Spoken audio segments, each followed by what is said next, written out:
Ketika ku hadapi kehidupan ini, jalan mana yang harus ku pilih? Ku tahu ku tak mampu, ku tahu ku tak sanggup. Hanya Kau Tuhan tempat jawabanku. Aku pun tahu ku tak pernah sendiri, sebab Engkau Allah yang menggendongku. Tangan-Mu membelaiku, cinta-Mu memuaskanku. Kau mengangkatku ke tempat yang tinggi.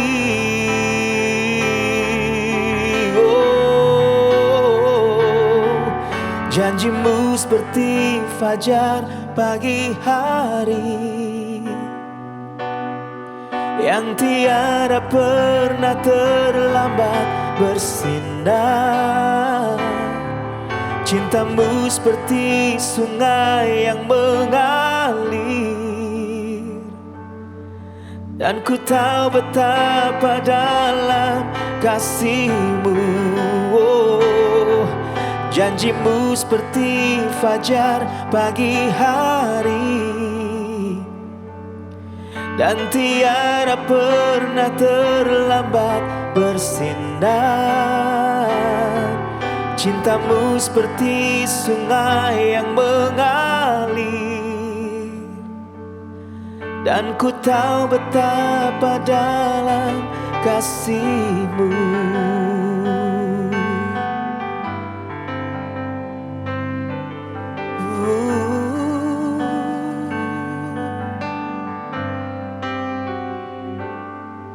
Ketika ku hadapi kehidupan ini, jalan mana yang harus ku pilih? Ku tahu ku tak mampu, ku tahu ku tak sanggup. Hanya Kau Tuhan tempat jawabanku. Aku pun tahu ku tak pernah sendiri, sebab Engkau Allah yang menggendongku. Tangan-Mu membelaiku, cinta-Mu memuaskanku. Engkau mengangkatku ke tempat yang tinggi.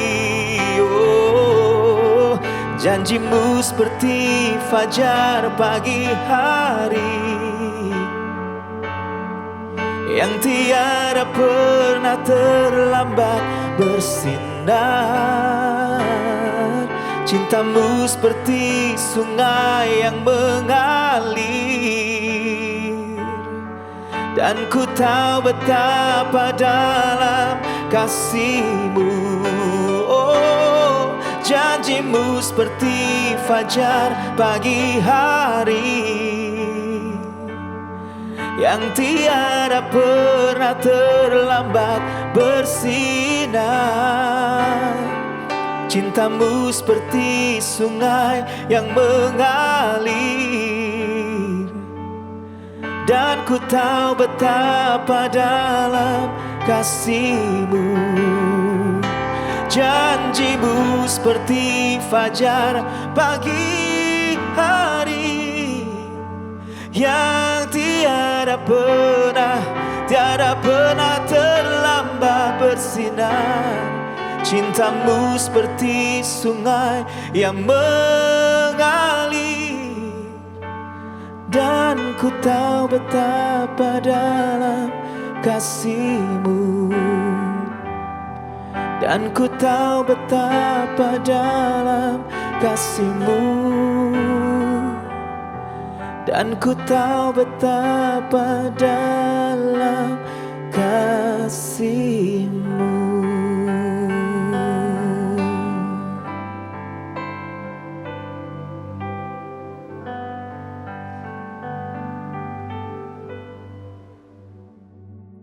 Shalom saudara sekalian, kita kembali lagi. Hari ini kita akan sama-sama merenungkan dari 1 Tawarikh 7.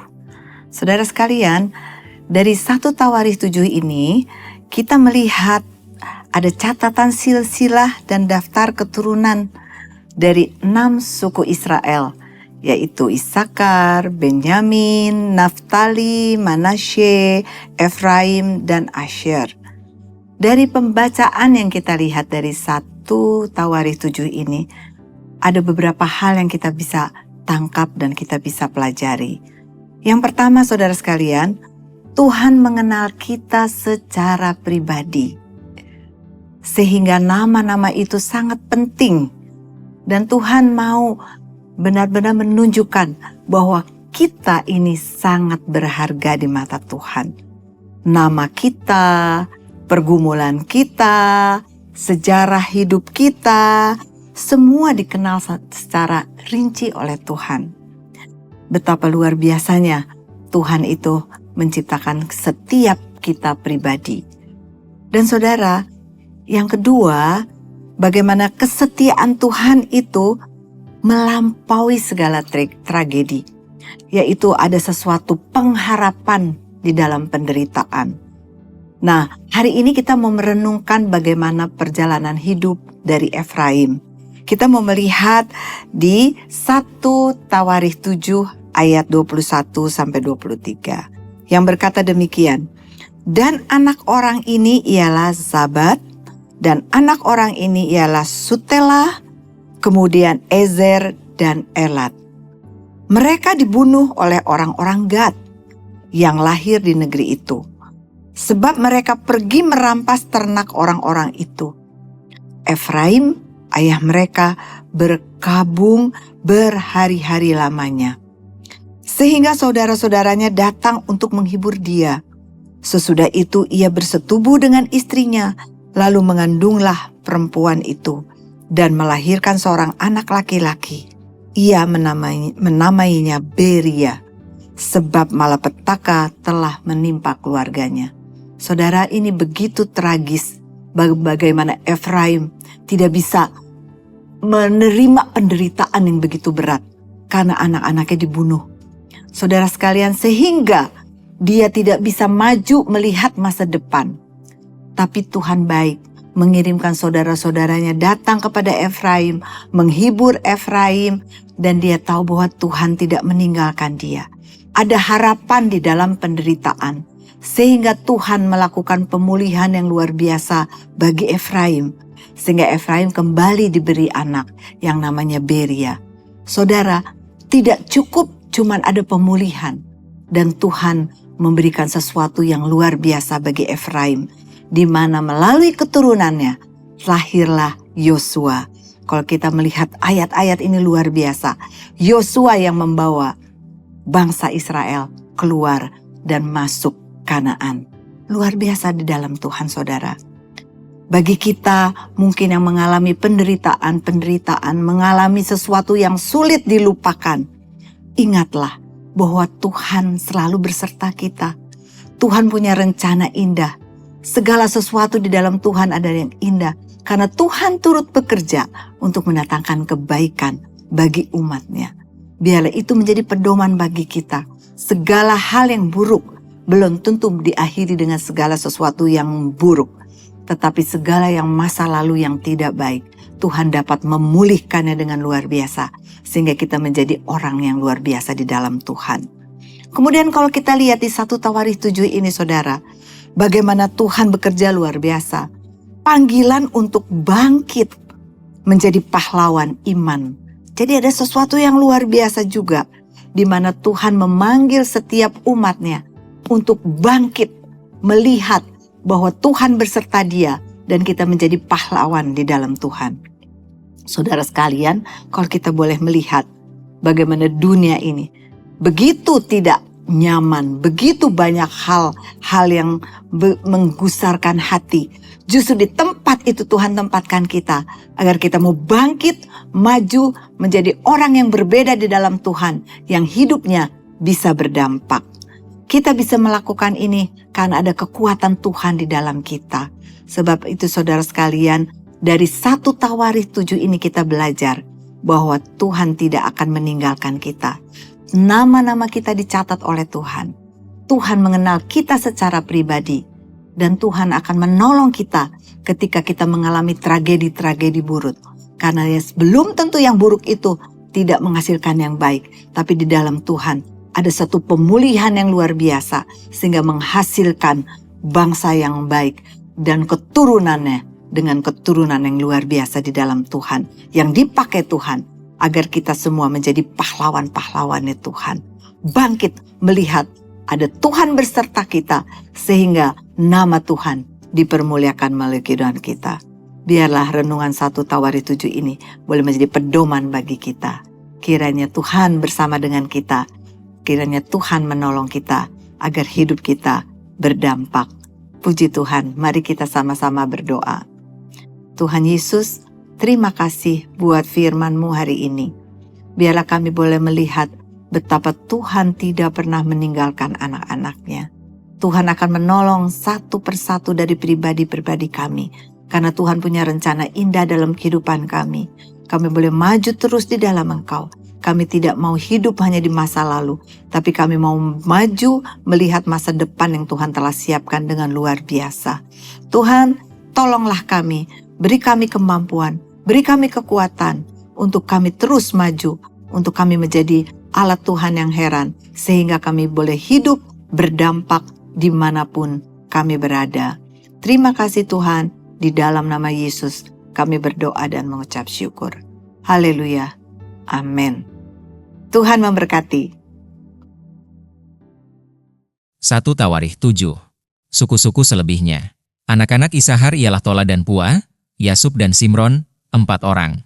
Anak-anak Tola ialah Uzi, Refaya, Yeriel, Yahmai, Yibsam dan Samuel, kepala-kepala puak turunan Tola, pahlawan-pahlawan yang gagah perkasa. Menurut daftar keturunan mereka jumlahnya di zaman Daud ada 22.600 orang.